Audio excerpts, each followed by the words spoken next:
Welcome, everyone. Tonight we're diving into true stories that turn Thanksgiving and Black Friday from cozy celebrations into chilling nightmares. These aren't tales of haunted castles. They're real accounts of terror striking during the holidays, when we least expect it. So turn down the lights, get comfortable, and prepare for Thanksgiving and Black Friday horror stories sent in by viewers just like you. Sometimes the scariest moments happen when we feel safest. Tonight, we delve into a chilling encounter, a story that blurs the line between a simple break-in and something far more sinister.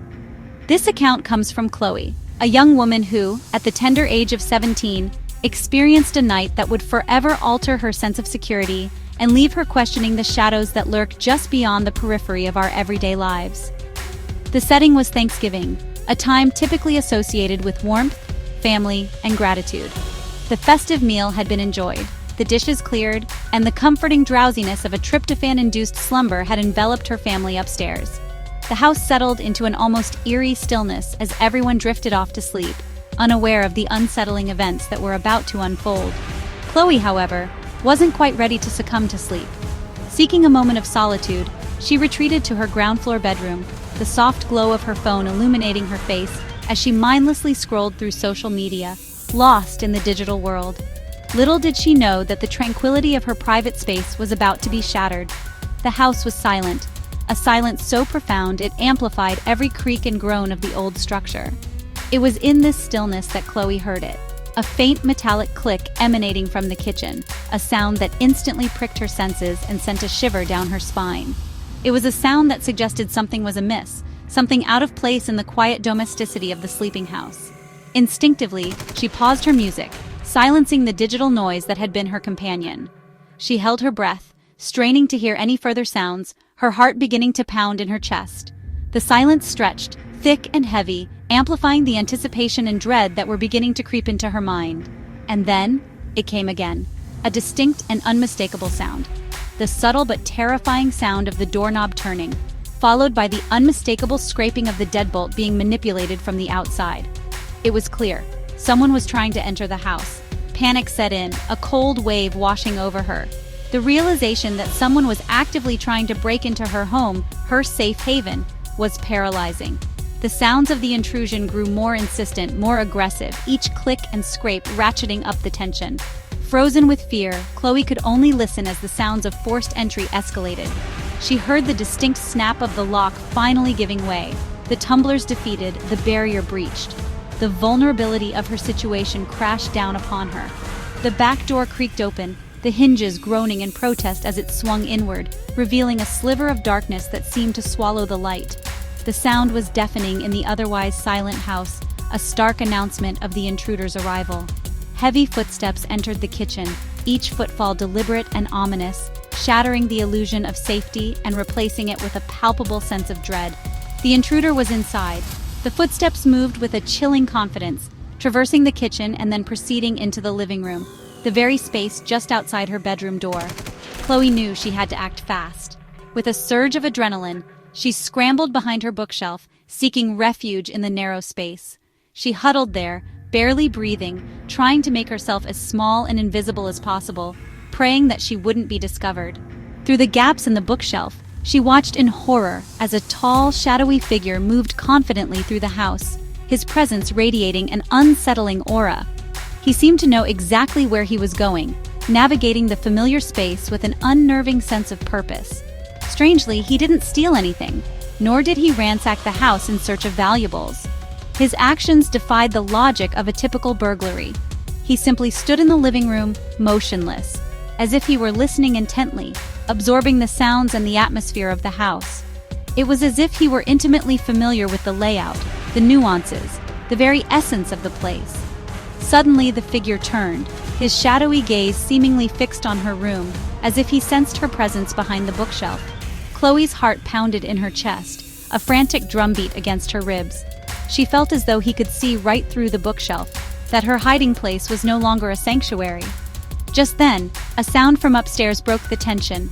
Her little brother coughed in his sleep, a small, innocent sound that echoed through the silent house.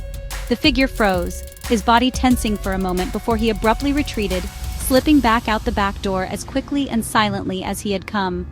Paralyzed by fear, Chloe remained hidden behind the bookshelf, not daring to move until the first rays of dawn peeked through the window, painting the room in a pale, reassuring light.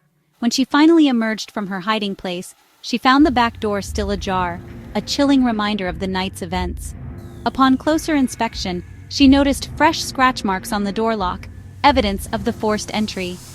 Despite the clear signs of a break-in, nothing was stolen, leaving Chloe with a lingering sense of unease and the unsettling feeling that her sense of safety had been irrevocably compromised. Initially, her parents were skeptical, dismissing her account as a bad dream or an overactive imagination, until they saw the undeniable scratch marks on the lock, a tangible testament to the terrifying events of the night. Despite their efforts, they never managed to identify the intruder or determine his motives. The mystery of the midnight visitor remained unsolved, a dark cloud hanging over their sense of security. But Chloe is certain of one thing. He wasn't just a burglar looking for valuables. His behavior was too deliberate, too focused, too personal. She believes with a chilling certainty that he was there for them, that he had targeted her family specifically. And so, every Thanksgiving, as the house grows quiet and the memories of that night resurface, she can still hear the distinct and terrifying sound of the lock turning, the sound that shattered her sense of safety and innocence. She can still picture the dark figure standing in her living room, a silent and menacing presence that continues to haunt her memories. Because sometimes, the real horror lies not in what happens, but in the chilling realization that someone was watching, someone was close, and for reasons unknown, chose to leave, leaving behind a lingering sense of vulnerability and the unsettling question of what could have been. Mark, like many college students, took on a retail job to help pay the bills. He thought it would be a relatively easy way to earn some extra money, stocking shelves and assisting customers. He never imagined the kind of madness he was about to witness. Mark had worked retail before, but nothing, absolutely nothing, prepared him for the sheer intensity of this night. The stories he'd heard about Black Friday couldn't possibly capture the reality. The crowd amassed outside the electronics store was not just large, it was a writhing, breathing entity of anticipation and desire. It stretched down the block, a sea of faces illuminated by the store's neon glow and the flashing lights of police cars already on the scene. The air crackled with a palpable tension. The crowd was tense, a coiled spring ready to unleash, and increasingly aggressive as the hours ticked down to midnight. You could feel the collective anticipation, mixed with a desperate need to secure the best deals. Finally, the moment arrived. At the stroke of midnight, the heavy metal doors, which seemed to be holding back a dam, shuddered and then slowly opened.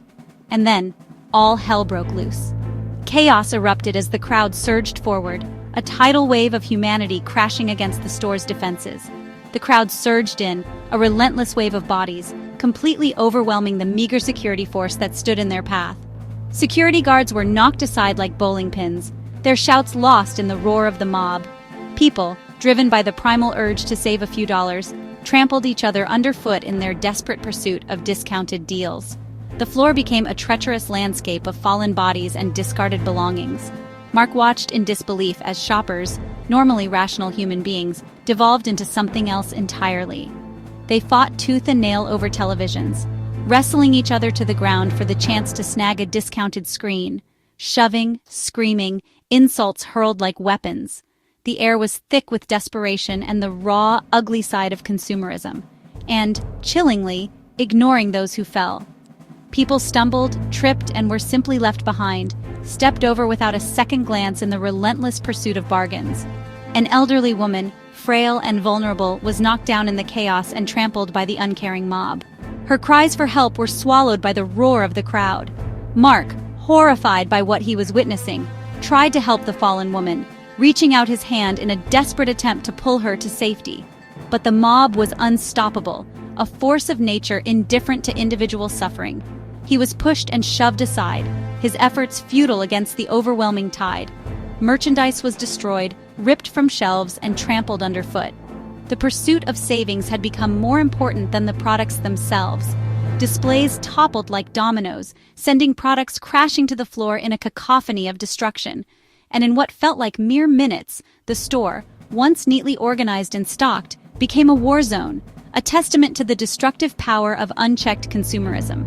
Amidst the chaos, Mark saw a father and son separated in the crowd, the little boy's face etched with terror as he called out for his dad. He witnessed his coworkers threatened, verbally abused, and even physically intimidated by aggressive shoppers demanding the lowest prices. It was as if humanity had vanished in the frenzy, replaced by a primal instinct to acquire, consume, and conquer. Overwhelmed and terrified, many employees locked themselves in the break room, huddled together, listening to the sounds of destruction and desperation echoing outside. Eventually, paramedics arrived on the scene, struggling to navigate the chaotic aisles to reach the injured and provide medical assistance. The store was utterly wrecked, a scene of devastation that resembled the aftermath of a natural disaster. Mark, deeply shaken by what he had witnessed, quit the next day, unable to reconcile the experience with his own sense of humanity. He was haunted by the violence, the greed, and the utter disregard for human life that he had witnessed on that fateful night. He now warns everyone he knows, no deal, no matter how tempting, is worth sacrificing your safety or your humanity. Black Friday showed him, in the most brutal way possible, how quickly people can lose themselves in the pursuit of a bargain, forgetting their values and their compassion. The memory of that night still haunts him every holiday season, a stark reminder of the dark side of consumerism and the importance of staying true to your values, even when faced with the allure of a great deal. Eleanor's family Thanksgiving was always at her grandparents' isolated house. That year, her aunt brought a new boyfriend, Julian, quiet, pale, unsettling. He barely spoke, mostly watching from the corner. After dinner, Julian vanished. No one saw him leave. His car coat, wallet, and phone were all still there.